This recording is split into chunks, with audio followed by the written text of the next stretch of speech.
following feature is brought to you by the Cool Guy 111. If you enjoy the content in this video, please click the like button. If you would like to see some of my other videos or contribute to the channel, click the subscribe button.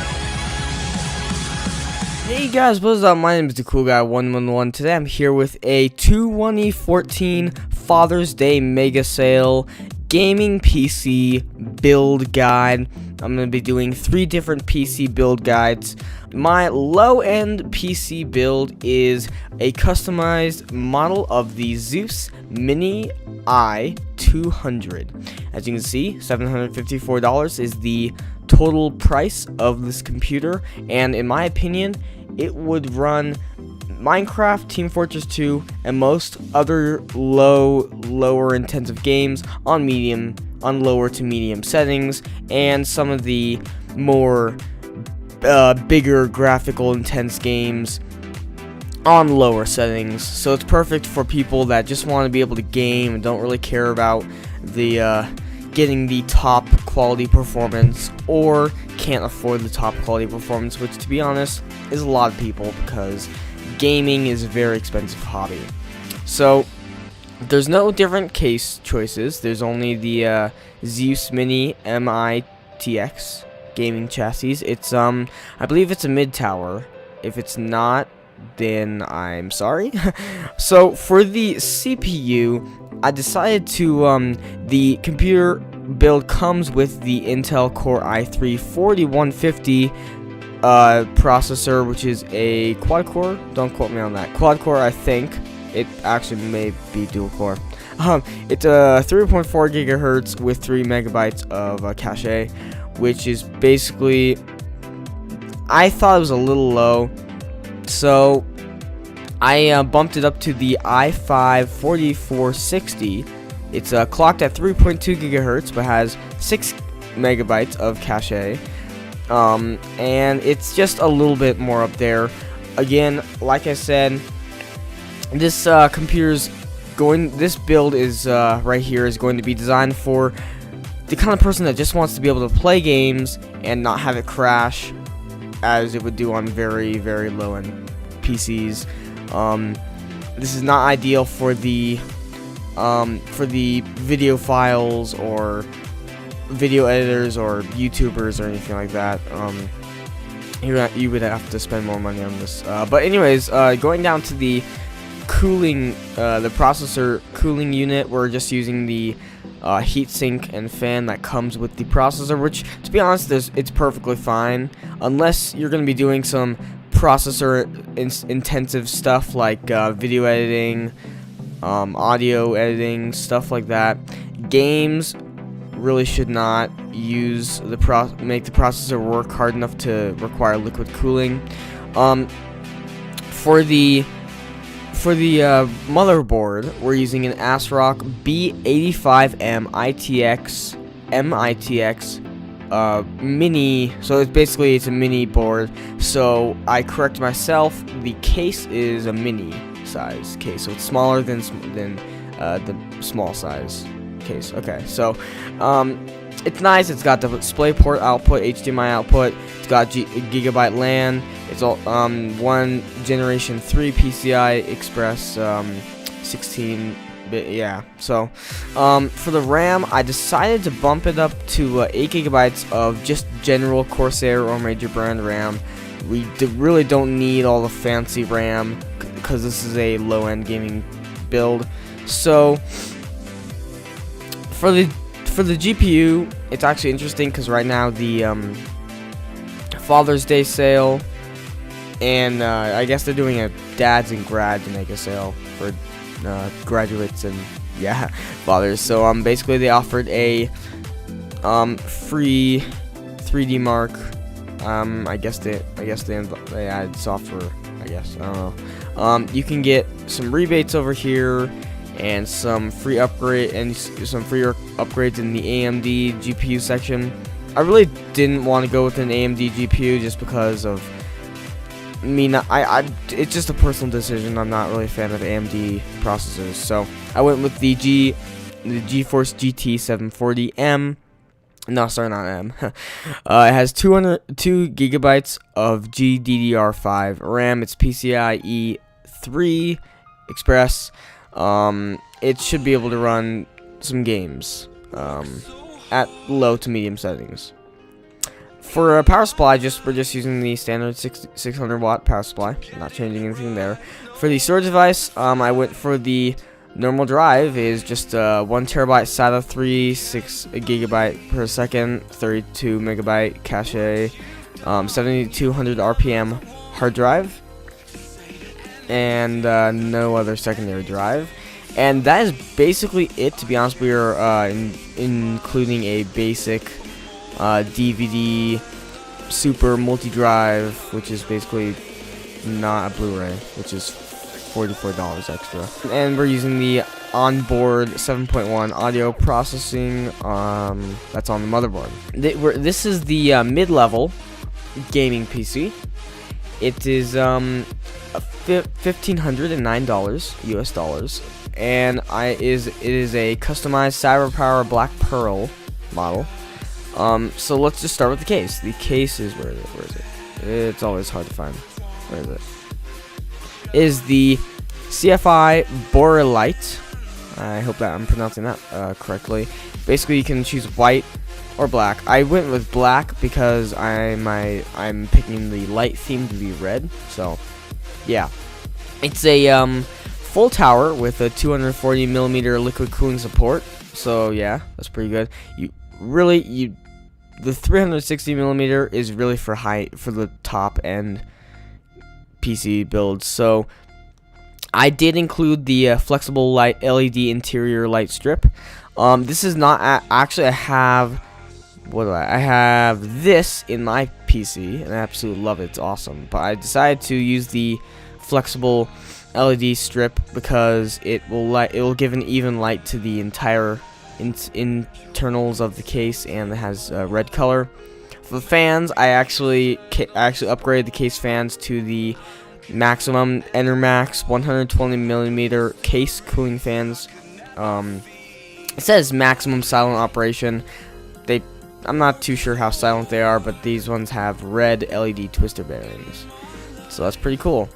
The noise reduction technology, to be honest, really doesn't work. So for the processor, I did not find myself upgrading anything. This is the processor that was selected.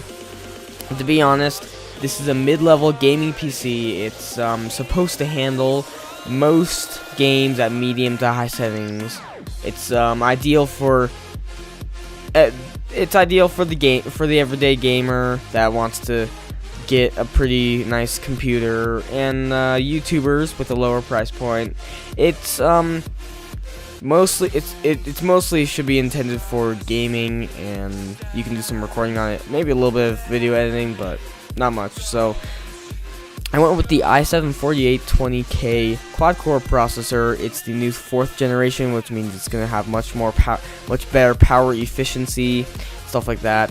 It's 3.7 gigahertz, so it's still a high clock speed. It has 10 megabytes of Intel Smart Cache, which is pretty cool. The Intel Smart Cache, I'm not really able to give a short explanation of what the Intel Smart Cache is, but it's basically a new kind of technology on the 4th gen processors, and it's pretty cool. So no overclocking, to be honest. 3.7 gigahertz clock speed on a quad-core processor is pretty much enough for gaming needs. For the cooler, I went with the Corsair Hydro Series H60 high-performance liquid cooling system. It's a 120 millimeter radiator and fan, and I selected the option where they dual Enermax and Lobel silent high performance 120 millimeter fans. Basically this option puts the upgraded fans on the radiator. So this part right here, this little, let's see if can we get the picture? No. Okay. So basically this little block right here is the radiator, and they put fans on it, and this option makes them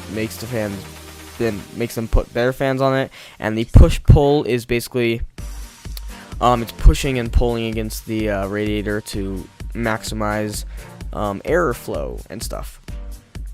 Alright, so for the motherboard, we went with the ASRock X79 Extreme 4 ATX motherboard. It has, it's supposed to have X fast LAN, which I'm not sure how good it would really be. Charger and USB, which I assume it can charge things with USB, which I think most things can do. It has the Gigabyte LAN, 3 third generation PCI Express slots, 2 PCIe, what is it? Oh, 1 second generation PCIe slot, and basically it's a nice motherboard. We can look here, it's got a nice little fan right here to cool, and like nice little heatsink. It's got a lot of slots, and it has a nice little number right there for something. I have not read about what that does. Moving on to the RAM, I thought we would bump it up to 16 gigabytes of RAM. It is a mid-level gaming PC, and I actually find myself, when I'm making thumbnails for my videos, or video editing, or gaming, I find myself using all around this much RAM, so I bumped it up from 8 to 16 gigabytes of RAM. It's still 1600 megahertz quad channel RAM. So I'm not bumping it up to like the 1866 megahertz, which is actually crazy. But the sale right now is letting you upgrade to from 16 gigabytes of 1600 megahertz to 16 gigabytes of 1866 megahertz, which would be better. Only this build is not. This would give you better overall performance with other kind of softwares and stuff. But I've actually an interesting thing is that the lower clock speed actually is better for gaming. So this might sound crazy, but the 1600 megahertz would be better for gaming than the 1866 megahertz, and it's only for sale right now. And I want this build guide to be valid for a while after the sale is over. So yep, so basic RAM right there. For the GPU, we are using the NVIDIA GeForce GTX 760, 2 gigabytes of GDDR5 RAM. It's PCI Express 3.0, and it's a nice video card. It's actually the first full. It's actually, to be honest, is the first tier of the full size. It's like the first tier of the full size graphics cards in the GTX 700 series line. The one below it is the half size, which is gonna have a lot less performance, but the GTX 760 should have enough power to power most games at high settings. The 2 gigabytes of RAM should let you plug in to maybe 3 monitors, although I wouldn't push it. You also get a free Watch Dogs game coupon when you buy a GTX graphics card, but I'm not sure how long that is. GTX 760 or above. But I'm not sure how long this is going to this deal is going to go on for, so I'm not going to do it. No second or third graphics card. We're not running SLI here. Again, just the normal power supply. We really don't need a bigger power supply. And it's 80 plus certified, so it's fine. For the storage device, I actually did customize the storage devices just a little bit. Believe it or not, the probably one of the biggest factors in overall performance, not just gaming performance, not just data processing performance, overall performance of the computer is actually the data storage devices. So for the primary storage device, I went with a 120 gigabyte Kingston HyperX 3K SATA 3 6 gigabytes per second solid state drive. It has a 555 megabytes per second read speed and a 510 megabytes per second write speed. This is actually the solid state drive that I boot off of on my own system. It's 120 gigabytes, but this is supposed to be intended only for installing your operating system on. So you'd install Windows, which takes up about maybe 60 gigabytes or so. and you basically would not install anything else on this drive. You would all install it onto this 1 terabyte SATA 3 60 gigabyte per second 32 megabyte cache 7200 RPM hard drive, which would store everything else. So basically you'd have the operating system and only the operating system on this solid state drive, and it would be super speedy. And putting the operating system on this solid state drive as opposed to putting it on the hard drive would makes the whole computer super speedy. So there's the data storage system, and basically it's all basic stuff from there. So let's move on to the high-end gaming PC workstation, I like to call it, because it really is a workstation for professionals. It lands at around $2,714. If you guys want to change anything, it would be a little less or a little more. So as you can see, it's a this is the Corsair Obsidian. So this is the Gamer Extreme 9000. It can be found in SLI gaming PC, so it's going to be SLI, which means we're going to be using more than one graphics processor, which is always fun. Yeah, it's the Corsair Obsidian 750D. I'm pretty sure, yeah, it's full tower, supports 240mm liquid cooling support, and it looks just really nice. I mean, look at this. It looks really nice. It's nice and clean. It's not flashy or anything, but it's really cool. I went with the red color theme again. Same fan setup. And I actually maxed out the processor just because this is a workstation, not just for gaming. Even though I called it a gaming workstation, it's gonna be primarily for gaming, but still gonna have super performance in video editing, audio editing, everything else like that. So we went with the Intel i7 4790K 4.0 gigahertz 8 megabytes Intel Smart Cache processor. It's a quad core processor.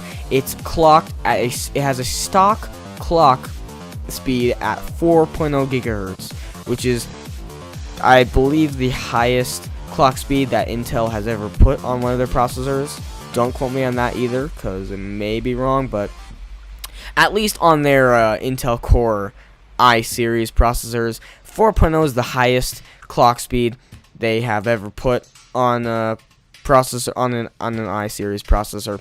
And it has the K, so that means it's unlocked, so which means we're going to put some pro overclocking, so about 10% overclock, so we're going to get maybe like 4.1, 4.2 around there gigahertz. So just a little bit more boost for about $20. We could bump it up to 20% or more, which is pretty cool, but I mean, I don't see the point in that.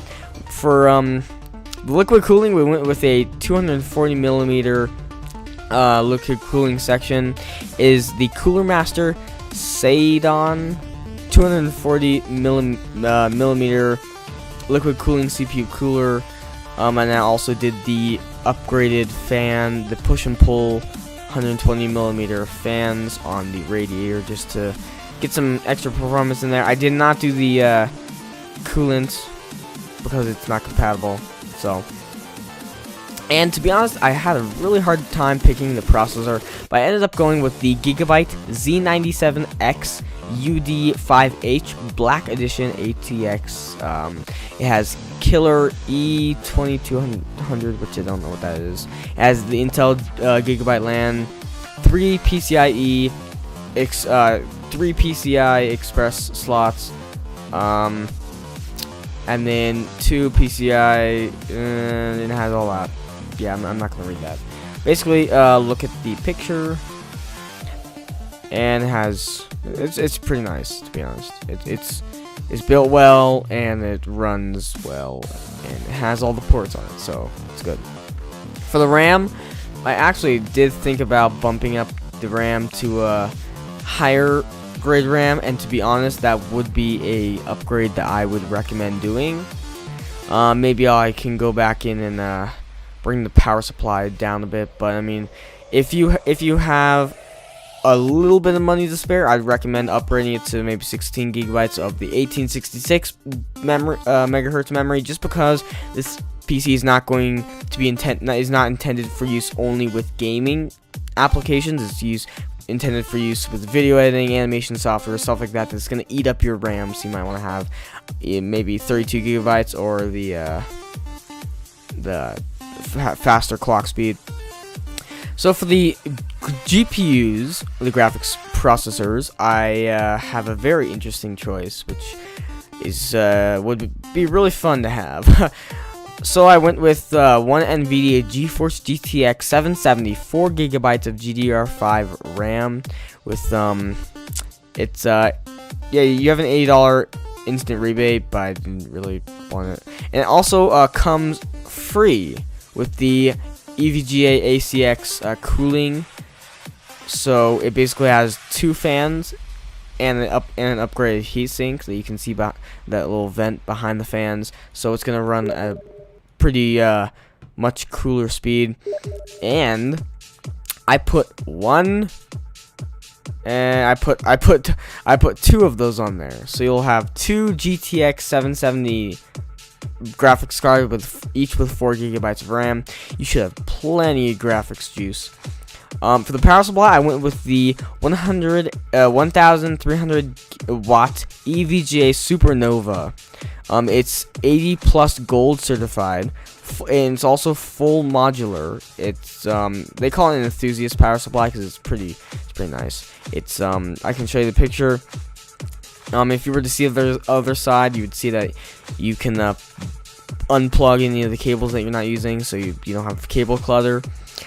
For the primary storage device, I'm going with a 250 gigabyte Samsung 840 Evo series. It's a single drive, and this is again going to be intended only for the use of the operating system, maybe a few essential programs, stuff like that. Yeah, I mean, the reason why I didn't choose is the bigger ones is because I chose 2 terabyte SATA 3 drives in RAID, 1 high performance with data security, which basically means you're still gonna have 2 terabytes of. You're not gonna have 4 terabytes of storage. You're gonna have 2 terabytes of storage, but you're gonna have RAID 1 high performance, which means they both work to. I don't know how to explain it in a very simplified form, but they're both gonna be working together, and so it's gonna be much faster. So you're not really gonna notice. You're not really gonna have the slow annoyance speed of hard drives. So we went with a internal Blu-ray player. It's black, of course, and that is basically it for the build. So thank you guys for watching. If you have any opinions on other things I should have picked, I would actually love to hear them. Again, these build guides were basically my opinion. So if you guys disagree or anything like that, I would be pretty interested in what you guys have to say. So thank you guys for watching. I'll see you guys next time. If you have any questions, if you guys would like to link, would like me to link these original builds in the description down below, then I will. And I'll see you guys later.